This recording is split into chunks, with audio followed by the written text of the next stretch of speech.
Hi everyone, so in this video, you learn about the type of businesses that Warren Buffett likes to invest in. But first, do you know what's the difference between Apple as well as Shell, the oil company? Let me give you a hint.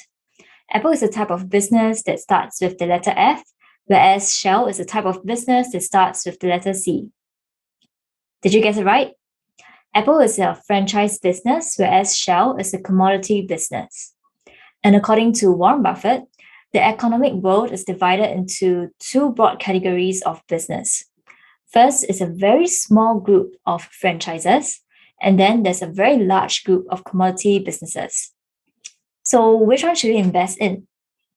For Warren Buffett, he prefers to invest in franchises like Apple and Coca-Cola as compared to commodity businesses.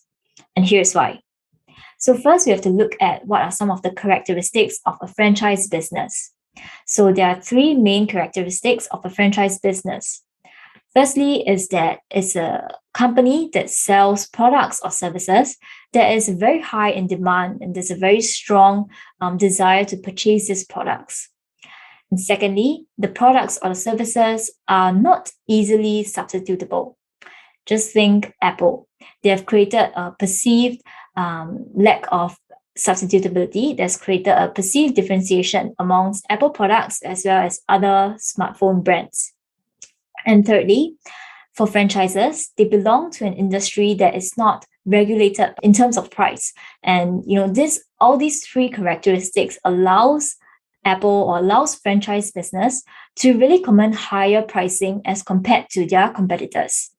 And this is something that commodity business can't do because guess what? Commodities such as gold, oil, silver, they're all easily substitutable. And imagine if you are a buyer, if you want to buy such commodities, you would naturally prefer the one that is the cheapest. So the moral of the story here is that if you can only compete on price, such as a commodity, then your profits will be easily eroded away by competitors. So just imagine if they were to just come up with a new technology or a new way to increase the production, and if they're able to undercut the pricing, then they'll easily overtake you as a commodity business. And some people might think, hey, if I'm a commodity business, I can also make profits if there's a shortage. If there's a shortage in supply, then there will be an increase in price because it will drive the price upwards. But the thing about supply is that it's extremely, extremely hard to predict supply, and even more so than demand. So therefore, as an investor, you wouldn't want to invest in something that is hard to predict and is a very cyclical business. So therefore, your profits that you earn are very lumpy and very seasonal. So that is why, Warren Buffett really loves to invest in franchise business. And did you know there's also another final reason why Warren Buffett loves franchises? And that is because of management. So if you think about it, if you own a franchise, if you really own a business that is really good, it has a strong pricing power, it has a strong demand, everybody loves it, everybody loves the iPhone, Apple products, then even if you hire someone on the street, to run the business, to be the CEO, to manage Apple, it wouldn't really go wrong because of how good the product is. The product just sells for itself. So that's why Warren Buffett says that franchises is a type of business that can tolerate mismanagement.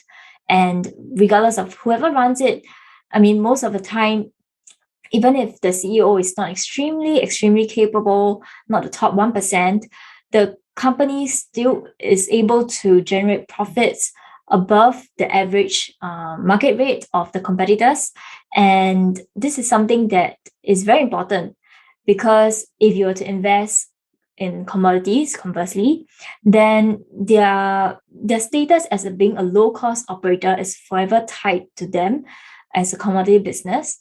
And there's a very high chance of companies just coming in to erode away their profit margins. So the key takeaway here is that franchises are better able to command higher prices, and therefore they're able to earn an above average return on invested capital as compared to commodity businesses, which are easily substitutable, and there's not really a strong moat for companies that are in the commodities industry. So that is the conclusion of this video. And if you've learned something new, do remember to share in the comments below.